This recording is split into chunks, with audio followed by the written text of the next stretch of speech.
Danas pokušavamo da sastavimo jeftini računar. Jeftini računar. Šta znači jeftini računar? Znači što manje para, odnosno najmanje moguće para, a da za te pare dobijemo ok performanse. Da ne dobijemo dobre ili odlične ili vrhunske ok performanse. Znači, šta je budžet ovog računara? Budžet ovog računara je 500 evra, plus minus 500 evra. To je budžet. U suštini sigurno će biti plus 500 evra, pošto kako god sam se trudio nisam uspeo da ga sastavim da bude manje od 500 evra. Jednostavno je nemoguće. Ovo je najjeftinije moguće praktično za računar. Znači ne može niže od ovoga cena. Šta da radimo? Jednostavno, takva je situacija. Korona, 2020. Manjak komponenti, manjak popularnih komponenti, što je još važnije. Znači, ono što ima na stanju košta fazon i do 30% više nego što je koštalo prošle godine. Tako da jednostavno skupo je, da skuplje ne može biti. Isto tako, nikad gore vreme za kupovinu računara. Ako mi verujete na reč, čak sam i ja u nekom procesu traženja komponenti za računar, nikad gore vreme za kupovinu računara je 2020. godina.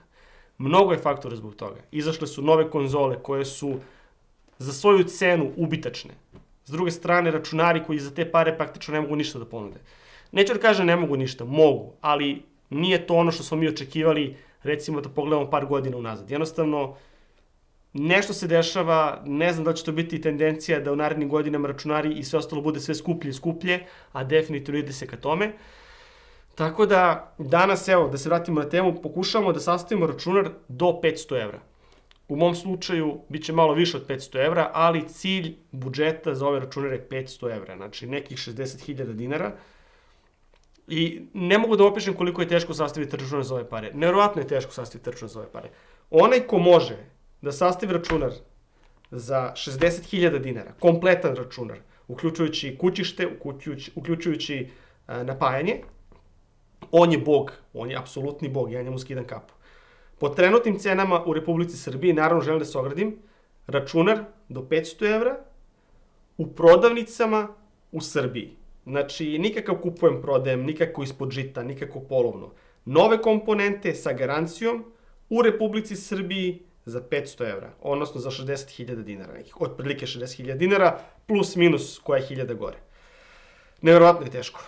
Ja sam se iskreno, toliko sam se smorio da već 4 sata pokušavam da nađem nešto da ima smisla, a onda posle toga sam još 4 sata razmišljao da li da snimim ovaj klip, da li ima poente da snimim ovaj klip, zato što će me gomila ljudi verovatno isprozivati za komponente koje sam ovde stavio, ali u pitanju jesu dobre komponente. Ovo jesu komponente za računar koji je zaista solidan. Za te pare zaista jeste solidan, ali s druge strane ovo je računar koji jednostavno je ispod svakog mog standarda, ako mogu tako da kažem. Neke stvari, neki kompromisi koji su ovde morali da budu napravljeni ispod svakog mog standarda, ali opet ovo nije računar za mene, ovo je računar za onoga koji je dobio prvi kompjuter, odnosno prvi svoj računar.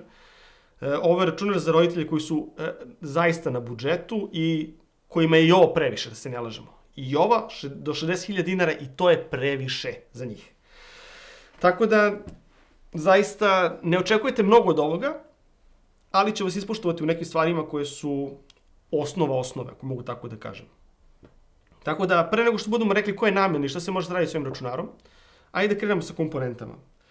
I prva komponenta će svakako biti već velika kontroverza, pogotovo u Srbiji gde AMD apsolutno dominira. Procesor za ovaj računar, koji sam ja izabrao, koji je početnički računar, jeste Core i3 10100F. Umesto AMD Ryzena 3200, 2200, 3200, 3300X koji je po svima najveći best buy, ja sam se odlučio za Core i3 10100F. U pitanju je 10100, Core i3 serija inače nikad bolja ovoj generaciji. Intel je zaista razbio s ovom generacijom sa Core i3 serijom, zato što ovaj procesor u osnovi je identičan kao 7700 i7 procesor koji je izašao pre 3 godine. Identičan je po performansama sa njim. Jednostavno zaista vrhunska stvar, ima hiperthreading, ima sve ostalo što je bitno, što karakteriše i7 procesore. Tako da se i7 praktično spustio u i3 i to je nešto nevjerovatno, ali opet kažem, Intel nije popularan kod nas, AMD dominira, pogotovo u tom nekom lower end segmentu. Međutim, morate da budete svesni jedne stvari. Slažem se, evo ja isto ću da kažem da je 3300X bolji od ovog procesora, ali 3300X trenutno u Srbiji košta nekih 17, između 16 i 18.000 dinara, što je zaista dosta. S druge strane, ovaj procesor, koji je možda 5% sporiji od 3300X, u proseku 5% sporiji, košta 10.999 dinara. Znači, za 11.000 dinara dobijamo identičan, praktično, gotovo, nema tu neke velike razlike, gotovo identičan procesor kao 3300X. Jedina razlika između 10100F i 10100 običnog jeste u tome što F verzija nema grafičku jedinicu u sebi, što vama tehnički i ne treba, zato što imaćete grafičku kartu zajedno sa svojim procesorom, tako da neće vam taj grafički integrisana grafika na procesoru trebati. 11.000 dinara zaista neverovatna cena. Inače, takođe, pre nego što budem rekao, kako bi ovo sve bilo fair i kako bi sve ovo imalo smisla, gledao sam cene isključivo samo u jednoj prodavnici, u Gigatronu, zato što je Gigatron najrasprostranjeniji i u njegu ćete vjerojatno moći najlakše da nabavite sve ovo. Nebitno je, vi ove komponente gledajte gde vam je jeftinije da kupite. Tako da će vjerojatno izaći jeftinije nego što je izašlo mene. Ali ja kažem, zbog konstantnosti, zbog svega ostalog, sve sam ovo gledao preko Gigatronovog sajta. Znači, nije reklama za Gigatron, nisu sponzorisali klip, samo kažem kako bi sve bilo fair, gledamo Gigatron i to je to. Znači, negde je jeftinije, negde je skuplje, verovatno neke druge, većina mesta su jeftinija, ali, kažem, zato što Gigatron imate u svakoj prodavnici u Srbiji, gledao sam Gigatron. Ok, znači zašto Core i3? Rekao sam, značajno jeftiniji od 3300X, značajno bolji od 3200 i ostalih varijacija Ryzen 3 procesora, znači jednostavno je stvarno bolji procesor i zaista je vrhunski procesor u pitanju. Neko će da kaže sada, pa znaš, ali ti uzimaš Ryzena i posle mogu da se upgradeuješ kroz, ne znam, 2, 3, 5 godina. Ne, to nije tačno i to je velika prevara po mom mišljenju. Taj čitav princip možeš da upgradeuješ nešto, zato što ti ovde uzimaš računar za najmanje moguće novce. Znači, ti ovde ne uzimaš računar koji je nekog srednjeg segmenta, pa kao, sad moje Ryzen 5 želim da se upgradeujem na Ryzen 7. Ne. Ti ovde kupuješ najjeftiniji mogući računar i samim tim uzimaš komponente koje nemaju potencijal za upgrade. Zato što sve što ima potencijal za neki budući upgrade će te koštati više, a tvoj budžet jednostavno nije toliki. Tako da, ako bi tako gledali 1000, tamo vamo, izaći ćeš na računar koji košta 70, 80, 90 hiljada dinara. Tako da jednostavno moraš da prestaneš sa tim nekim aluzijama da ćeš upgradeovati računar i da to uzimaš sada da možeš da upgradeuješ u budućnosti. Iz nekoliko razloga, AM4 platforma je sad trenutno na kraju svog ciklusa, znači sledeće godine ili kada god bude izašao naredni Ryzen procesor, on će biti na novoj platformi, tako da to je što je, bukvalno to je što je.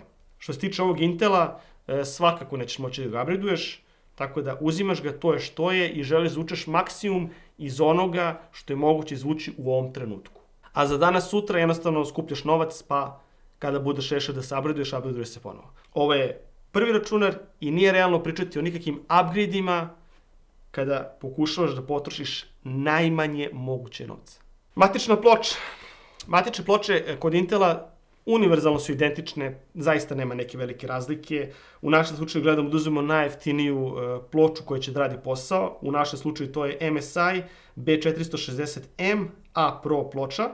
U pitanju je B460 platforma, to je najniži nivo Intelove chipset platforme sa matičnim pločama. Ono što je jako bitno za ovu ploču, ima 6 USB portova, naravno na backplate-u. Ima Realtek LAN, znači imamo gigabitni LAN i ono što je bitno ima jedan M2 SSD slot, naravno puta 16 PCI Express slot za grafičku karticu. Znači ono što nama treba da nam radi posao. Ova ploča je micro ATX formata, znači jednostavno gledamo da uštedimo najviše moguće, zato što jednostavno kažem, neće biti upgrade-a, želimo da ovaj sistem koji sada pravimo radi samo kao ovaj sistem, a sledeći put kada budemo radili neki upgrade, naravno menit ćemo i procesor i matičnu ploču, a ono što bude bilo oko tog računara ćemo zadržati za neki budući build. Tako da u svakom slučaju kažem, ovo trenutno jednostavno je tako kako je. Cena ove matične ploče je 10.990 dinara. Tako da praktično dobijamo ploču i procesor za 22.000 dinara, što je po meni jako dobro, pogotovo za entry level mainstream platformu i za prvi računar. Znači, ovo je cena praktično jednog srednjeg procesora. Razumete? Da smo išli, na primjer, na 3300X koji košta 18.000 i ploču neku koja je 14.000, tu su već na 30.000. A ovdje smo za 22.000 dobili i ploču i procesor koji će po meni zaista raditi dobar posao. Jeste da je zaključana platforma, ali kažem, kada želite da budete na budžetu i kada vam je svaki dinar zaista bitan, ovo će raditi više nego dovoljno posao. U redu, idemo dalje. Memorija. Budžet nam je jako tanak. Tako da što se tiče memorije moramo da se zadovoljimo sa jednim stikom od 8 GB Kingstonove memorije. U pitanju će biti Kingston HyperX, 8 GB, 266 MHz. Znači ne idemo na one fancy memorije od po 3200, 3400, pre svega zato što ova ploča to neće moći da podrži. Po nekoj deklaraciji ova ploča može da ide maksimum na 2990, ali 2666 je standard za Intel, standard za čitavu Intel platformu, tako da ne želimo da idemo dalje od toga. Znači, pratimo Intelovu specifikaciju i samim tim ćemo uštediti neki dinar. Cena ovog jednog stika od 8 GB košta 4499 dinara. Jako skupa memorija. Iskreno, ja bih volio da ova memorija košta nego 3000, da bi mogli stavimo dva stika od po 8 GB. Nažalost, ne možemo, nije nam u budžetu.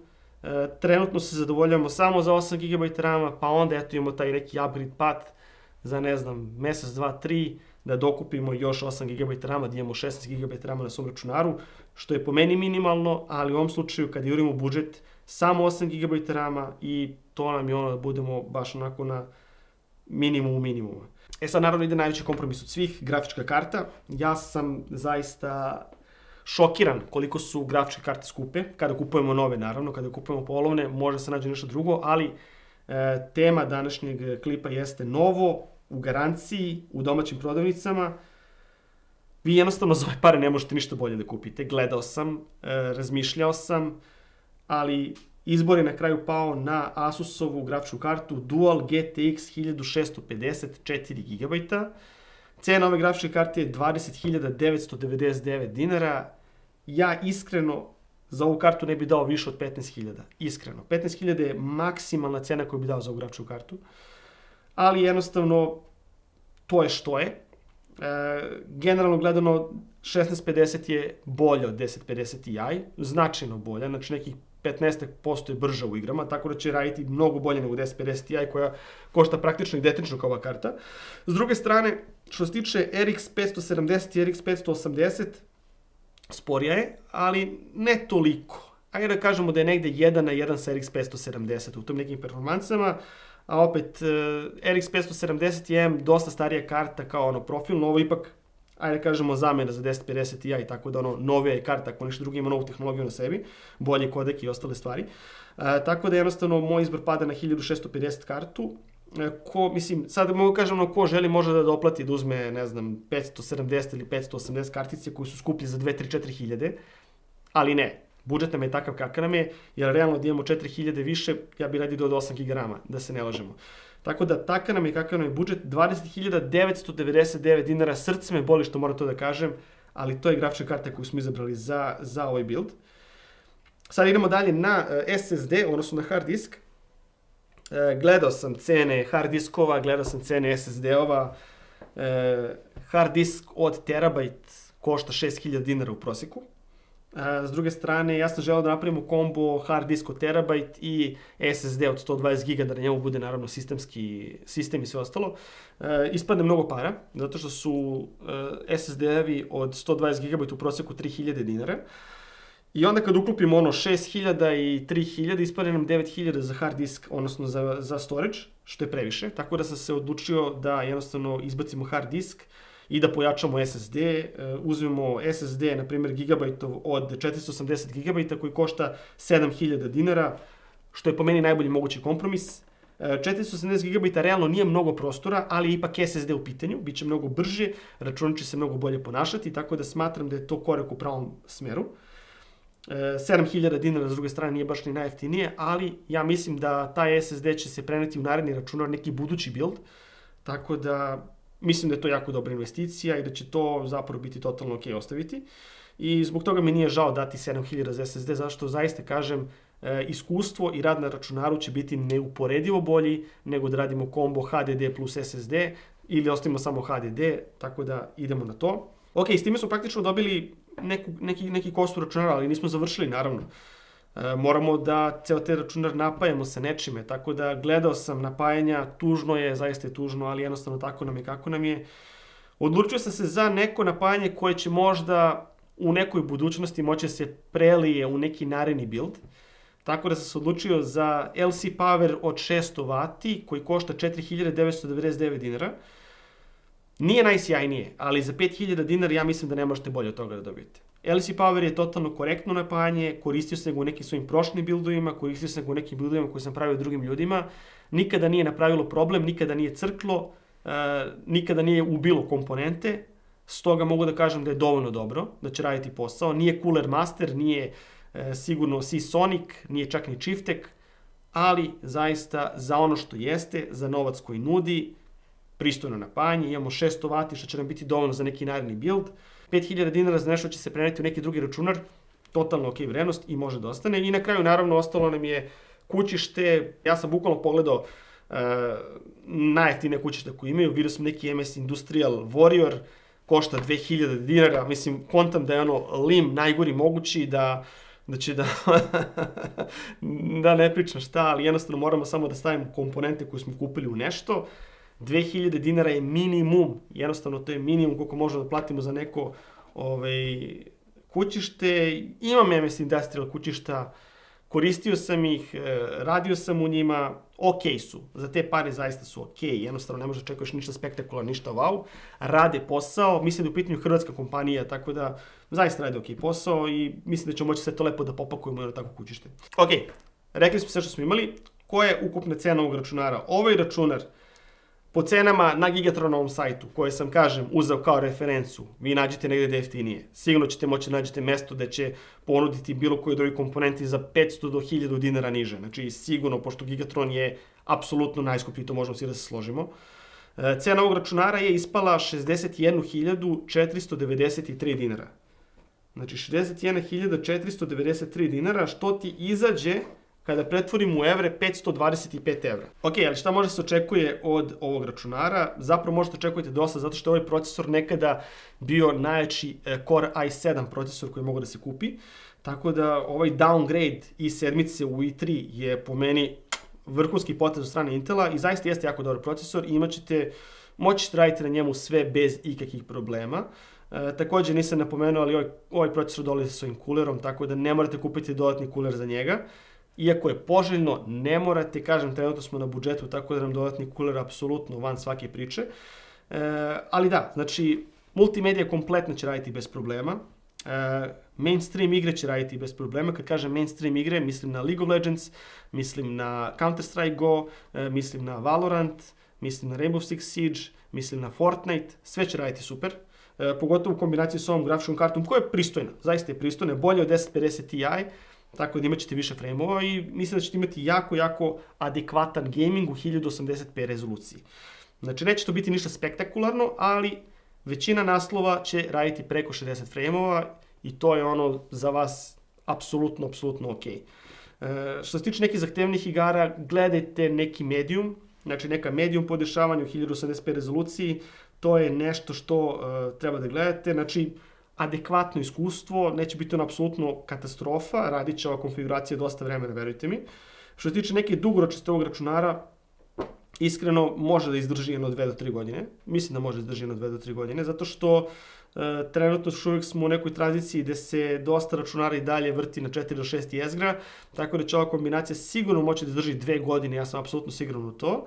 Što se tiče nekih potencijalnih upgrade za ovaj računar, pošto se danas svi lože na taj upgrade, ovdje imamo dve konkretne stvari koje su nam zapravo jako bitne. Prvo jeste dodatni stick RAM-a, gdje imamo 16 GB RAM-a, znači te 4500 dinara u naredne 2 do 3 mjeseca da se pazari, da bi imali računar sa 16 GB RAM-a, a 16 GB RAM-a, verujte mi, tek otvara velike mogućnosti za ovaj računar. I sa 16 GB RAM-a zaista onda već možete kažete da imate solidno ozbiljnu mašinu i to je po meni totalno ok. Drugi upgrade apsolutno jeste nova grafička karta, da se zameni GTX 1650, ali to je, na primjer, neki upgrade na nekih godinu ili 2 godine, na primjer. Na primjer, kada želite da izvučete maksimum iz svog računara, znači uvijek prvo radite upgrade grafičke karte. Zašto grafička karta pravi najveći impact na vaše performanse? Procesori u današnje vreme su apsolutno nebitni. Nebitno vam je. Znači, zato i kažem, čita ta fama oko upgrade-a sa AMD procesorima i po meni smešna, zato što grafička karta će vam doneti mnogo veći uticaj na performanse i na sve ostalo nego sam procesor. Tako da ovaj procesor, kažem, ovo srce, ovo jezgro, procesor i matrična ploča koju smo platili 200 evra praktično, može da nam traje dosta. Zaista može da nam traje dosta. Posle toga, znači, radimo 8 GB RAM-a dodatnih i nova grafička karta. Kad bude izašao neki, ne znam, 3050 ili nešto tako što će koštati 200 evra i biti 7 puta brže od ove grafičke karte, upgradeujete 100 za iste pare i vi ste mirni, ne razmišljate ni o čemu drugom. A onda kada budu prošle 3 godine, onda radite obrnutu stvar, onda posle 3 godine, kada iskoristite sve resurse ovog računara i kada vaš klinac je već u fazonu čale, hoću malo jači komp, zadržavate sve ovo što ste, znači zadržavate kućište, možete i da kupite novo, ali u suštini zadržavate kućište, zadržavate napajanje koje je prilično pristojno, SSD, grafičku kartu, 16 GB RAM-a koju ste upgradeovali, to sve zadržavate i onda kupujete samo novi procesor i novu matričnu ploču koji će biti apsolutno jači i vi ste tu dobili skroz novu platformu, niste izgubili ništa. Ova stara platforma je odradila apsolutno fantastičan posao i onda ste, recimo, za 300 evra dobili 7 puta bolji računar. Tako da, to vam je to. To je to. To je neka platforma za prvi računar. To je neki moj izbor. Napišite u komentarima da li se slažete ili se ne slažete s time. Da li mislite da je Ryzen 7 puta bolji. Sigurno će neko napisati Ryzen 7 puta bolji. Možda jeste u teoriji, ali na papiru, ako je skuplji, ako ga nema na lageru, jednostavno nije bolji. Ovdje govorimo, kažemo još jednom, u Srbiji, u prodavnicama, sa garancijom, jednostavno sa stvarima koje postoje na lageru, ukoliko želite da kupite računar za novu godinu 2020. Znači, ukoliko ste u tom vremenskom intervalu, pošto ovaj klip izlazi u decembru, 5. i 6. decembra koji je već sada, znači u narednih mjesec dana, ako planirate da kupite računar do kraja nove godine, ovo vam ja preporučujem, zato što je ovo što ćete vjerojatno imati sigurno na lageru i što će vas izaći realno najjeftinije. Tako da je to to. Pišite mi u komentarima. Zaista nezahvalna je pozicija, zato što znam i ja da može bolje, ali to je to. To je to. I ovo što zaista imamo ovdje jeste pristojno. I sad kad malo bolje pogledamo, ovo zaista jeste pristojno. Pristojan računar. A realno 61.000 i nije toliko strašno. Može da se razvuče na neke rate i mislim da je okej. Mislim da je skroz okej. Zapravo mislim da je okej. Tako da, to je to. Vidimo se.